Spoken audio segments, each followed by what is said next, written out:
예, 어제 정부가 새로운 가계부채 관리 방안을 내놨습니다. 오는 2023년까지 차주 단위 총부채 원리금 상환 비율을 전면 도입하는 게 핵심인데요. 이 상환 능력을 더 꼼꼼하게 살펴보는 방식이라 대출 문턱이 높아질 것으로 보입니다. 관련한 내용은 허윤영 기자와 함께 이야기 나눠보도록 하겠습니다. 일단 좀 짚어봐야 되는 것들이 많은데 DSR이 어떤 건지도 한번 설명을 해주시고 이게 어떻게 대입이 된다는 건지도 한번 정리를 해보죠. 그래픽으로 준비해봤는데요. 이 DSR은 쉽게 말해서 이 모든 제가 차주가 보유한 모든 가계대출의 원금과 이자 상환액을 연소득으로 나눈 값입니다. 그러니까 차주의 소득을 고려해서 대출 한도를 정하기 위해 도입된 지표입니다. 그러니까 예를 들어서 연소득이 5천만 원인 차주의 DSR 40%를 적용하면 매년 원리금 합계액이 2천만 원을 넘으면 안 되는 거거든요. 요거를 이제 많이 주담대를 적용해 30년짜리 주담대를 적용해 보면은 이제 연소득 2천만 원은 한도가 1억 7천만 원, 그리고 연소득 5천만 원은 4억 2천만 원, 8천만 원은 한 6억 7천5백만 원 정도가 이제 한도가 나오거든요. 그러니까 현재 이 핵심은 DSR을 40%를 적용하겠다는 게 정부의 방침인데 지금도 이 특정 조건에서는 이 DSR이 40%가 적용이 되고 있거든요. 그러니까 투기과열지구에서 9억 원을 초과하는 주택을 사거나 아니면은 연소득이 8천만 원이 넘는 이 고소득자가 이 1억 원 이상 신용대출을 받을 때가 이제 DSR이 40%가 적용됩니다. 그런데 이 고소득자에게만 적용되던 이 DSR 40%를 이제 오는 7월부터는 총 3단계에 걸쳐서 이 차주 단위 DSR을 전면 도입한다는 게 이번 대책의 핵심이거든요. 그러니까 7월부터는 올해 7월이죠. 6억 원 초과 주택을 살 때 그리고 1억 원 초과 신용대출을 받을 때 40%가 적용되고 2단계부터는 총 대출액 그러니까 뭐 주담대 신용대출을 합쳐서 총 대출이 2억 원을 넘으면 40%, 그 최종 3단계는 1억 원이 넘으면 40%를 적용하겠다. 이렇게 됩니다. 그러니까 그 현재는 이게 어떤 의미가 있냐? 현재 핵심은 은행별로 관리되고 있던 DSR을 이제 차주별로 40%로 관리하겠다. 이런 거거든요. 그러니까 현재 은행은 40%만 맞추면 되기 때문에 이 차주별로 DSR이 40%가 넘는 차주가 분명히 있단 말이에요. 근데 이제 앞으로는 이런 차주가 좀 사라지게 될 것이다라고 보시면 될 것 같습니다. 네, 앞에서 설명을 해주셨던 것처럼 연소득 8천만 원 이상인 사람에게는 이미 DSR 40%가 적용이 되고 있었지 않습니까? 맞습니다. 그러니까 이번에 이런 변화로 아무래도 저소득층의 변화가 좀 크지 않을까라는 얘기들도 나오는데 실제로는 어떻습니까? 맞습니다. 그게 이제 좀 핵심적인 어떤 쟁점으로 떠오르고 있는데, 그러니까 말씀하신 것처럼 이 저소득층이 이 DSR 40%라는 이 규제 안으로 들어오게 된 거거든요. 그러니까 지금 예를 들어 한번 들어보면은 구체적으로 연소득이 2천만 원인 차주가 이제 20년짜리 주담대를 받는다고 가정을 했을 때 현재는 DSR이 70%까지가 나오거든요.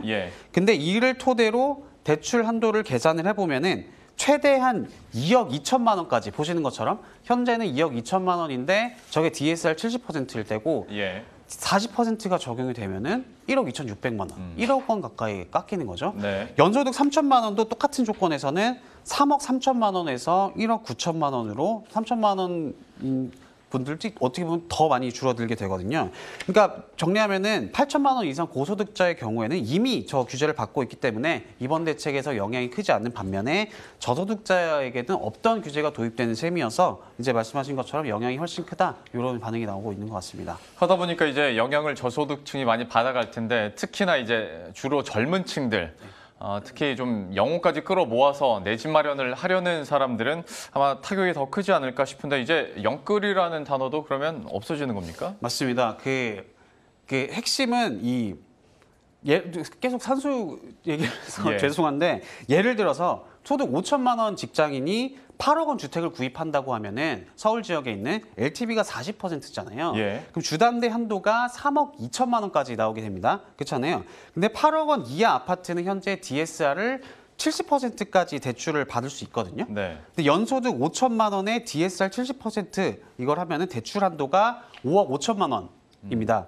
근데 그러니까 이 LTV 40%로 3억 2천만 원을 받고 그래도 한도가 좀 남잖아요. DSR을 70%까지 받을 수 있기 때문에 나머지 2억 3천만 원을 신용대출로 받아서 이걸 연끌을 할 수가 있었거든요. 지금 네. 상황에서는. 근데 만약 DSR 40%가 적용이 되면은 이 5천만 원 차주에 연소득 5천만 원 차주의 대출 한도는 3억 1천만 원으로 줄어들어 버리게 돼요. 그러니까 LTV의 40%에 준하는 주담대조차도 받기가 어려워지는 거거든요. 예. 그러니까 이전에는 주담대와 신용대출이 다른 영역에서 서로 이렇게 관리가 됐는데 이제는 두 대출의 원리금을 합산해서 이 DSR로 묶어버리기 때문에 추가 자금 융통, 말씀하신 연끌이 쉽지 않아집니다. 근데 이제 제가 방금 말씀드린 연봉 5천만 원 분의 뭐 이 연끌 사례는 대출이 정말 하나도 없는 상태에서 대출하는 케이스를 말씀드린 거고, 예. 근데 현실에서는 대출을 보유하고 있는 분들이 많기 때문에 융통 가능한 금액은 오히려 훨씬 더 예시로 들은 것보다 훨씬 더 줄어들 수 있다라고 보시면 될 것 같습니다. 예, 실제적인 영향들도 그래서 계속 좀 체크를 해봐야 될 것 같고요. 통상 이제 신용대출 만기 한 10년 정도 예, 말을 많이 하는데 이것도 점점 줄여나가기로 했지 않습니까? 맞습니다. 그러면 돈을 빌린 사람 입장에서는 이것도 타격이 만만치 않을 것 같은데요. 맞습니다. 10년, 그러니까 신용대출이라고 하면 1년 단위로 연장이 되는데 DSR을 계산할 때는 10년으로 이렇게 퉁쳐서 계산을 하거든요. 예. 근데 금융위가 이거 만기를 이제 좀 합리화를 시켜야 된다 해서 현재 10년인 신용대출 만기를 올해 7월부터 7년, 그리고 내년 7월부터는 5년 이렇게 줄이겠다라고 방침을 밝혔습니다. 근데 저게 어떤 의미가 있냐면 대출 만기가 줄어들잖아요. 그러면은 매년 내야 하는 이자 원리금 이 당연히 증가하게 예. 되잖아요. 그러니까 DSR이 올라가게 되고 그렇다 보면 대출 한도가 줄어들게 됩니다. 그 효과를 노린 거거든요. 이를테면은 주담대로 뭐 DSR을 한 30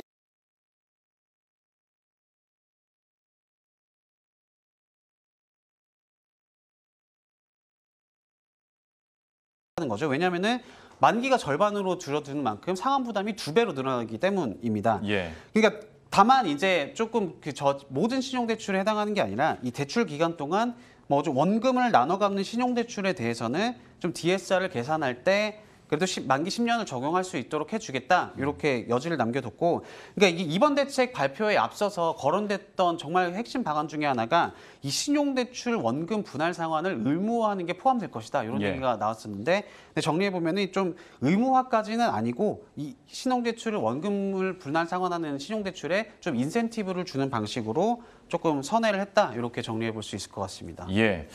그런데 허 기자가 지금까지 설명해 준 걸 들어본다면 문득 드는 생각 자체가 그러면 연소득 8천만 원 이하에 6억 원 이상의 주택을 구입하려는 사람들은 대다수 이번 변화를 실감하게 될 텐데 금융위에서는 90%의 차주들은 별 영향을 안 받을 것이다라고 얘기를 했단 말이죠. 맞습니다. 괴리가 좀 생기는 것 같은데 맞습니다. 설명을 해주시죠. 뭐 금융위의 입장을 뭐 대변하는 건 아니지만 어떤 취지로 이런 말을 했냐라고 설명을 드리면은 이제 금융위는 어떤 얘기를 했냐면 실수요자, 그러니까 1주택자 실수요자들은 이 제도에 큰 영향이 없고 과도하게 빚을 일으켜서 투기를 한 차주들한테 영향이 큰 제도다 이렇게 설명을 하거든요. 그러니까 지금 소득 범위 내에서 지금도 내가 상환할 수 있는 금액만큼의 빚을 빌려서 주택을 사신 분들은 대출 한도에 영향이 크지 않다 이런 취지거든요. 예. 그러니까 뭐 좀 숫자로 말씀드리면 현재 총 대출액 1억 원이 넘는 이 차주는 전체의 한 30%라고 해요. 근데 이 30% 중에 1억 원이 넘는 대출을 보유한 차주 그 30% 중에 이 DSR을 40%를 넘겨서 받은 차주들의 대출 한도는 줄어들 수가 있잖아요. 네. 그렇잖아요. 하지만 이걸 가지고 이 전체 차주의 우리 모든 대출자의 한도가 줄어든다. 그렇게 보기에는 금융위가 보기에는 좀 무리가 있다라는 설명을 하고 있고, 또 이 은행별로 처음에 말씀드렸듯이 DSR 40% 갑자기 떨어진 게 아니라 현재도 은행별로 DSR 전체 평균을 해가지고 DSR 40%를 맞추고 있는 상태거든요. 예. 그러니까 제가 앞에서 예를 들었던 거는 정말 극단적으로 예를 들어서 DSR이 70%였던 차주가 40%로 깎일 때 대출 한도가 막 1억 원씩 준다 이런 설명을 드렸는데 현실에서는 이 70%를 받는 차주가 그렇게 많냐? 아니다. 이미 관리가 되고 있기 때문에 극단적으로 70%에서 40%까지 떨어지는 차주는 좀 그렇게 많지 않을 것이다. 좀 그런 취지로 말을 한 것 같습니다. 예. 네. 그래도 참 사람 심리란 게 원래는 이 정도 빌릴 수 있을 것 같았는데 이제 더는 못 빌리게 되는 상황이다 보니까 여기에 대해서는 좀 아쉬움이 있을 것 같기도 하고요. 다만 어떤 투기를 근절하자는 대책의 일환이지 않습니까? 네, 맞습니다. 실제로 실효성에 대해서는 좀 어떻게 평가받고 있습니까? 확실히 연끌이 좀 막혔다 뭐 이런 측면에서는 주거 사다리에 좀 또 약해진 거 아니냐 이런 비판점이 나오긴 하는데 무엇보다 이 투기 LH 사태 같은 투기를 확실하게 막을 수 있다는 거는 그나마 좀 긍정적으로 볼 수 있는 대목 같긴 합니다. 그러니까 저 그래픽이 뭐냐면 이 현재 제가 투기자가 돼서 투기를 해야겠다. 아파트 세 채를 사보자. 비규제 예. 지역에서 9억 원짜리 아파트 세 채를 사면은 27억 원이 필요하잖아요. 이거를 주담대를 받았다고 가정하면은 17억 1천만 원까지 대출이 가능해요.